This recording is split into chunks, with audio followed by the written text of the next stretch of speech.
González, este merequetengue en el INE, en el Instituto Nacional Electoral, el regreso de Edmundo Jacobo. Mi querido Isaac, gracias por tu paciencia. Es importante para nosotros aquí en Sin Censura escuchar tu opinión. Pues ya salió hasta literato este señor, ¿no? Que crónica de una inconstitucionalidad anunciada y no sé qué. Pues la verdad es que más bien es crónica de un sistema burocrático totalmente autoritario y dictatorial en el INE, porque recordemos que ellos eran funcionarios en el IFE y en el 2014, contra toda lógica de renovación institucional que se supone ellos promovieron, que se supone que fue la reforma electoral del 2015, renovaron supuestamente el marco normativo y al IFE le dieron ese enfoque de órgano nacional, pero dejaron a las mismas personas. O sea, eso ya de por sí era muy lamentable, era una extensión ilegal del mandato. Tú cuando renovas una institución, pues la renovas en su totalidad. Y unos verdaderos demócratas hubieran dicho, hasta aquí llegó mi función, que de por sí ya llevaban como 8 años, 6 por lo menos. Es decir, yo siempre he criticado que estos funcionarios de órganos autónomos duran más que cualquier servidor público de elección popular. Duran más que un senador, que un diputado, que una presidenta municipal, que una gobernadora, más que el presidente de la República. O sea, duran más de 6 años.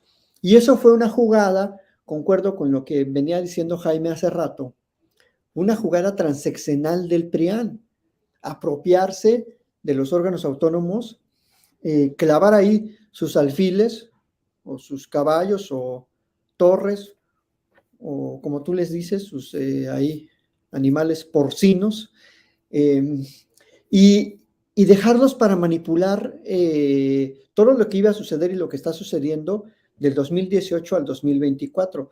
Lo hicieron con toda la intención, o sea, son personajes que están acostumbrados a manipular la Constitución, a manipular la legalidad y a usar instituciones nobles como el juicio de amparo para defender sus intereses.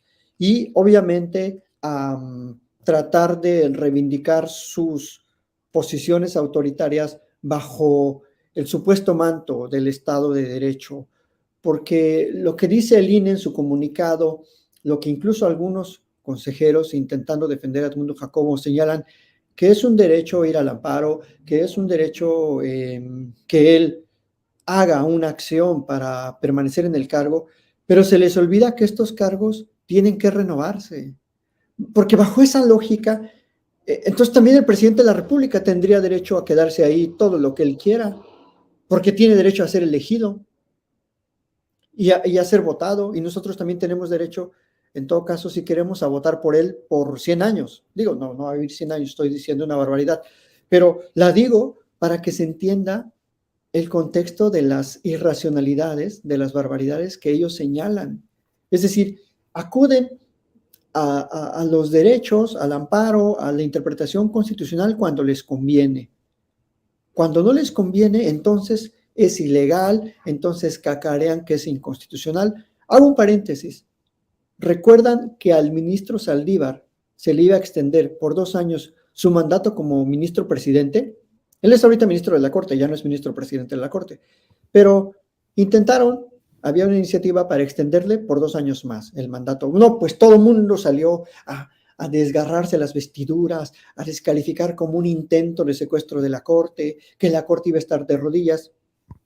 Y bueno, una sarta de barbaridades que señalaron. Y estos señores se extienden el mandato cada que quieren.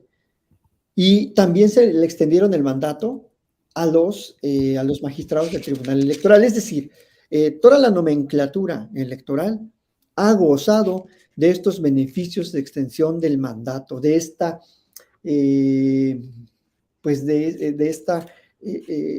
¿cómo travestismo constitucional que cuando me beneficia, sí quiero que la Constitución se aplique en mi favor, pero cuando me beneficia a otro o puede perjudicar a uno de mis contrarios políticos, entonces quiero que la Constitución diga esto.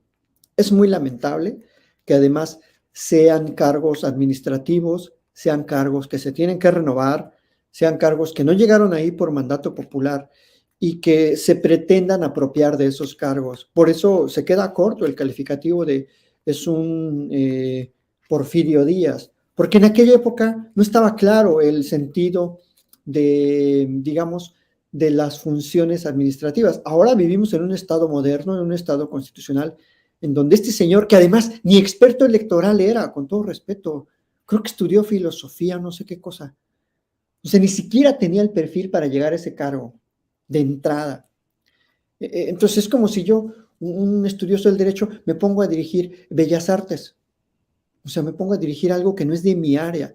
Entonces es muy lamentable como muchas personas lo están arropando, lo están defendiendo, lo están aplaudiendo, cuando en realidad desde el 2014 ya no debió de estar en el INE, en el nuevo INE, ni él ni Lorenzo Córdoba, con todo respeto. O sea, esos órganos debieron haberse renovado en su totalidad. Pero, ¿qué pasó en el 2014? Claro, ya venían venir su derrota el PRI y el PAN y dijeron, no, pues nos conviene cambiarle de nombre a esta cosa y le damos un enfoque transeccional para que duren, bueno, este señor creo que pretende durar hasta el 2026.